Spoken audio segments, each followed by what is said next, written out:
இன்னைக்கு நவம்பர் மாசம் 12ஆம் தேதி புதன்கிழமை. இந்த நாளுக்கான கைடன்ஸ் என்னன்னு டாரோ கார்டு மூலமா இப்ப நாம தெரிஞ்சுக்கலாம்.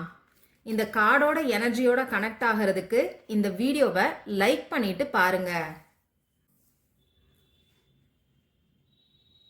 ஏஸ் ஆஃப் வான்ஸ் கார்டு வந்திருக்கு. யூனிவர்ஸ் நமக்கு கொடுக்கக்கூடிய கிரீன் சிக்னல்னே சொல்லலாம்.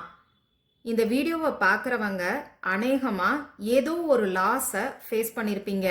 அது ஃபினான்ஷியலாகவும் இருக்கலாம், ரிலேஷன்ஷிப்லையும் இருக்கலாம்.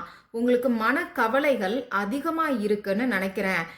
அதே மாதிரி எதையோ ஒன்றை எதிர்பார்த்து அது உங்களுக்கு கிடைக்காம நீங்கள் இப்போ மனசு கஷ்டத்தில் இருக்கலாம்.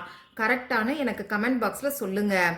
யூனிவர்ஸ் உங்களுக்கு சொல்ல வரக்கூடிய விஷயம், இந்த நாளில் உங்களுக்கான புது ஆப்பர்ச்சுனிட்டியை யூனிவர்ஸ் கொடுக்குறாங்க. புது ஆப்பர்ச்சுனிட்டின்னு சொல்கிறத காட்டிலும் நீங்கள் எதிர்பார்த்த ஏதோ ஒரு விஷயத்த கொடுக்குறாங்கன்னே சொல்லலாம். ஒரு சிலருக்கு புது ஆப்பர்ச்சுனிட்டிஸ் கிடைக்கும், ஒரு சிலருக்கு நீங்கள் எதிர்பார்த்த விஷயமே உங்கள் கைக்கு வந்து சேரும். உங்களுக்கான கதவுகள் திறக்க போகுது. நம்பிக்கையோட முன்னேறி போன்னு சொல்லி யூனிவர்ஸ் இந்த கார்டு மூலமா நமக்கு கைடன்ஸை கொடுக்குறாங்க. இந்த வீடியோவை பார்க்குறவங்க நியூ பிகினிங்ஸ்ன்னு சொல்லி கமெண்ட் பாக்ஸில் டைப் பண்ணுங்க. இந்த ரீடிங் உங்களுக்கு ரெசனேட் ஆனிச்சுன்னா நம்ம சேனலை மறக்காம சப்ஸ்கிரைப் பண்ணிக்கோங்க. உங்க ஃப்ரெண்ட்ஸ் அண்ட் ஃபேமிலி கூட இந்த வீடியோவை ஷேர் பண்ணுங்க.